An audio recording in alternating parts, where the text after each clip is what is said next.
ও হচ্ছে লিখন, ফিরোজ ভাইয়ের ভাগ্নি। ওদের বাড়ি রাজশাহী। ওর বাবার সিল্কের ব্যবসা আছে। আর ও হচ্ছে লিখনের বান্ধবী। ফিরোজ ভাই লিখনের সাথে তোর বিয়ের প্রপোজাল দিছে। বিয়ের পর তোকে রাজশাহী শিফট করতে হবে, ওদের ব্যবসা বাণিজ্য দেখতে হবে। আমার মনে হয়েছে বিয়েটা হলে ভালো হবে। এখন তোর বিষয় তুই বল।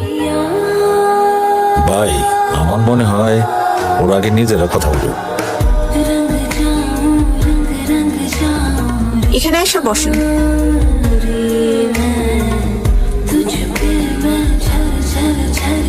মুখোমুখি বসেন, কথা বলেন। কি বলবো?